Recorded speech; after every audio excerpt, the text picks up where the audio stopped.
President asked you, who had no role at all in the White House, to deliver that message to Attorney General Sessions. The President could have just picked up the phone himself at any time and called the Attorney General. The President also had a full staff of executive employees right down the hall. So this made me wonder, if the President thought what he was doing was legal, why didn't he just pick up the phone and call the Attorney General Sessions, or why not ask any member of his staff who worked right down the hall to deliver a message? It is clear to me that the reason he went to you, Mr. Lewandowski, is because everyone said no. So I want to ask you about that. 2 days before meeting you, the President had called White House Counsel McGahn at home on a Saturday to fire the special counsel, saying, and you can see that on the screen, Mueller has to go. Call me back when you do it. Plain and simple. But McGahn refused. When the President asked you to deliver that message, did he, the President, tell you that 2 days before your meeting, his White House counsel had refused to fire the special counsel? Volume 1186 is where you'll find that language. Volume 2. When the President asked you, did you hear the question? I'm sorry, could you repeat the question, Congressman? Did he, the President, tell you that 2 days before your meeting, his White House counsel had refused to fire the special counsel? The White House has directed me that I not disclose the substance of any conversations with the President. You are not or his allowed advisors. to answer whether the President told you he called his counsel at home on Saturday to remove the special counsel, and his counsel said no. The President had also personally called Sessions at home and asked him to unrecuse himself and oversee the special counsel's investigation, and Sessions said no. When the President asked you to deliver his message to Sessions, did the President tell you that Sessions had already said no? Volume 2, page 107? Again, Congresswoman, I recognize that the privilege is not mine, but I've been asked by the White House to... Congresswoman, I'd be happy to answer your question, or you can just have a conversation by yourself. But if you'd like to ask me a question, I'll be happy to answer. I'm going to continue. The reason is then don't ask me a question if you don't want to hear my answer. I'm reclaiming my time. This is a House judiciary, not a House party. Don't angry me. So if you ask me a question, give me the opportunity to answer your question. The very campaign the special counsel is investigating. I'd like my time restored, please, of his interruption.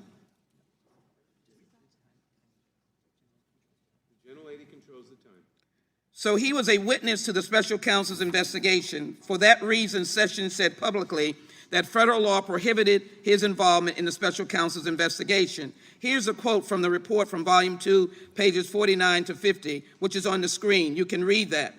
Yes or no? Did the President tell you that the Attorney General was legally not allowed to take any part in the special counsel's investigation when he asked you to deliver him a note about that very investigation? Did the President tell you that?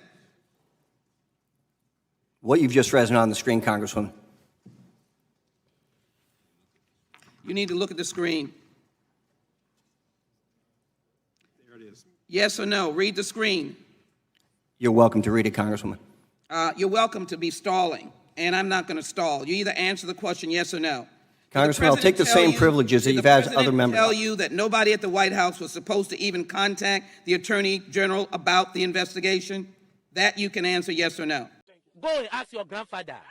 I will not disclose any conversations I've had with the President, Congresswoman. Again, you are obviously here to block any reasonable inquiry into the truth or not of this administration. The White House counsel, quote, shortly after Sessions announced his recusal, directed that Sessions should not be contacted about the special counsel investigation. In fact, the White House counsel's internal notes state no contact with Sessions and no communication serious about instruction. Can you read that? I just said it. Can you read that? Did you hear me? Yes. Is there a question? Yes. Did the President tell you his White House counsel told him no contact with Sessions because of serious concerns of obstruction when he asked you to deliver a message to Sessions? I am respecting the executive branch privilege of confidentiality, and I will recognize that this time. Let me just say that did you know the President was putting you at risk when he asked you to deliver a message to the Attorney General? I want to be very clear. The President knew what he was doing was wrong because everyone else had already said no. He called his White House counsel to fire the special counsel. McGahn said no. He called the Attorney General to ask him to unrecuse himself from the special counsel's investigation. Sessions said no. His White House counsel said there should be no contact with Sessions because of his recusal. So what does the president do? He calls you in to do what everyone else wouldn't do. He called you in to do his dirty work in secret because he knew it was wrong. Well, we will expose the truth. The president cannot hide behind you any longer. And you should be here to be telling the truth, because the truth will set you free and the American people. You are a disappointment to me. Has expired. The witness may answer the question. I don't believe there was a question, Congressman.